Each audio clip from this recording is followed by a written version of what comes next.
วันนี้นะคะจะให้กับเส้นไม่ได้เป็นอย่างไร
เราเล่นไปบ้างแล้วนะ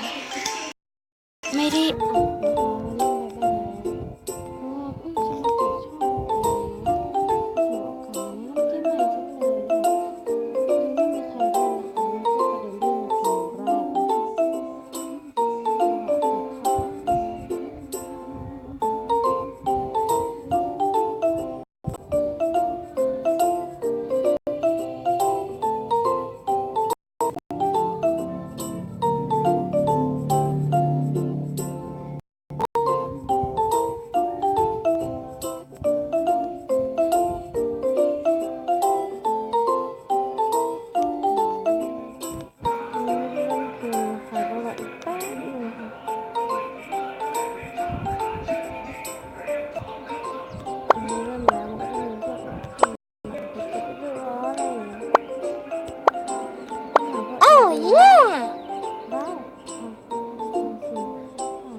What you growing? เก็บแบบนี้นะคะข้าวโพดนะคะ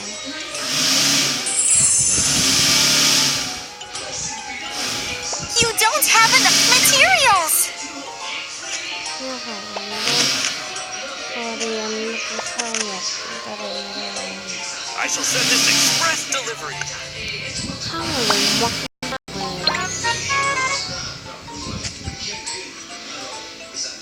เก็บไข่ไก่แบบนี้นะคะเล่นเกมนี้สนุกเหมือนกันนะเพราะว่าแบบมันไม่ได้เป็นเกมธรรมดาเลยมันเป็นเกมที่ดีมากเลย Thanks. Come again soon. นี่ก็มีคนเริ่มมาเล่นแล้วนะคะมีคนเริ่ม Can มา I ask you a favor? เล่นแล้ว Awesome! Brown, help me. Brown, excellent. โอ้เขาก็ไม่ได้โอ้เขา I shall send this express delivery.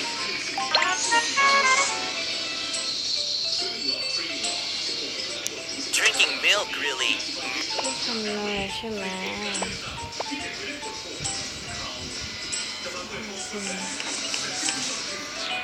อ๋อ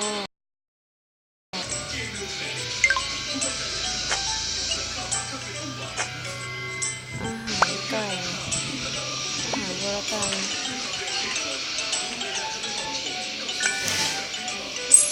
เนี่ยค่ะก็แนะนำอ่ะนะคะจะทำอะไรก็ทำได้เลยอันนี้นะคะก็จะตัดต้นไม้ก็เป็นอย่างนี้เลยได้อยู่แล้วแน่นอนเลยค่ะนะคะอยากตัดต้นไม้ You don't have enough. You enough materials. You don't have enough materials.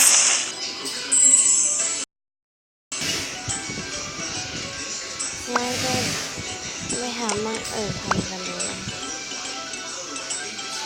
นี่นะคะก็จะเมืองคุณลุงนั่นเองคุณ เรื่องนี้เขาจะเป็นอะไรที่กว้างใหญ่มากเลยกว้างใหญ่ไพศาลมหาศาลเลยค่ะรอแป๊บนึงนะคะมันโหลดช้านิดนึงอะเนาะนี่มาแล้วนี่ก็คือคุณลุงของเราแล้วเองนะคะเป็นคนที่สวยมากเลย I put extra cream. Cakes always make me happy. Thanks. Come again soon. ไม่มีแล้วนะคะไม่มีแล้วไม่มีอะไรขายนะคะแต่เก่งมากๆนะคะ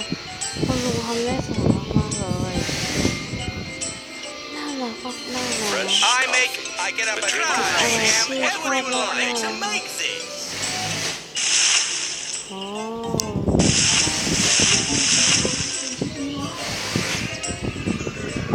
้ว้าวสวยจังเลยค่ะอันนี้ก็แบบสวยๆสวยอะหนาวมากเลยไม่ใช่ธรรมดาด้วยต้นไม้ด้วยนะคะเดี๋ยวกลับบ้านมาไปดูกันเนาะมันก็ไม่มีของอะไรมากเลยนะของเราเนี่ยก็เป็นแบบนี้ติดเลย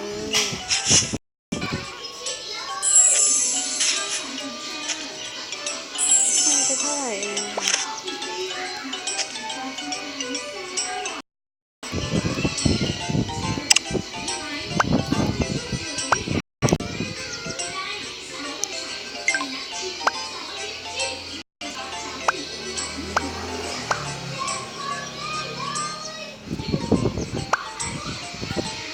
นี่คืออะไร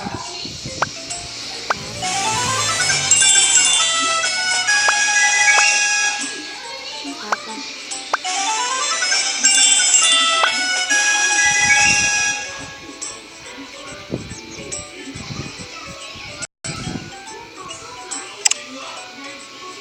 เป็นป้ายโฆษณาค่ะซื้ออะไรดีอะซื้อข้าวดีไหมอะไม่ค่อยมีข้าวเขียนซื้อข้าวแล้วกันนะคะไอ้มือของคนอื่นดูนะคะถึงเราซื้อข้าวแล้วข้าวแล้วโอ้ยสวยมาก Hello. What can I sell you today? ข้าวบางคนก็แบบไม่มีเท่าไหร่นะไม่มี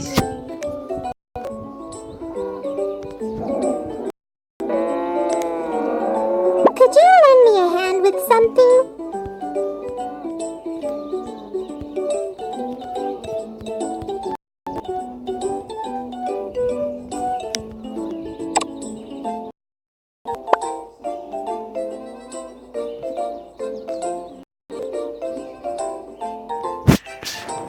ขายหมดไปแล้วนะ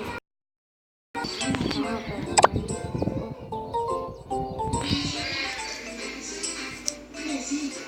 ผิดอันค่ะตัวที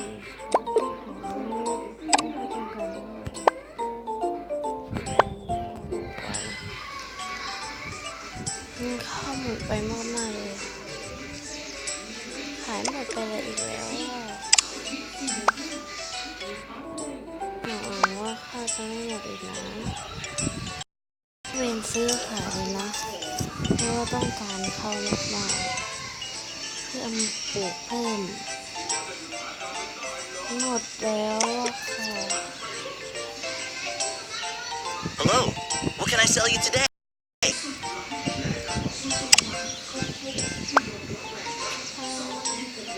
Say, what you growing? อันนี้ไม่รู้มีอีกหรือเปล่านะเนี่ยนะขอให้มีอย่าหมดเยอะเลยทีนี้ค่ะซื้อแบบนี้เลยโทษทีนะคะมีเข้ามาเล็กหน่อย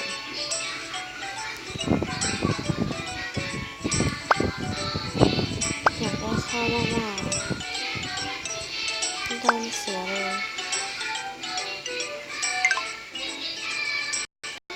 กลับบ้านเลยแล้วกันนะไม่ปลูกข้าวแล้วราคาก็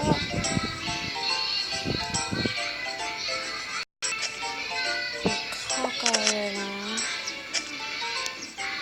I shall send this express delivery. Where would you like this to go?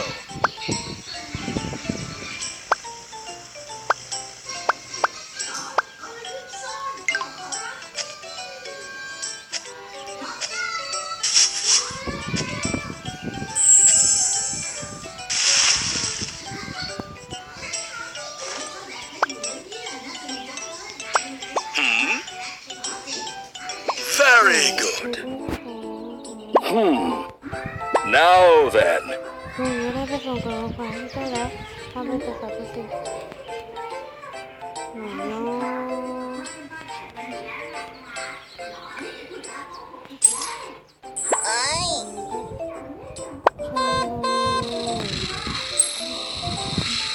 ตะลึง Dude, this aroma is Nirvana.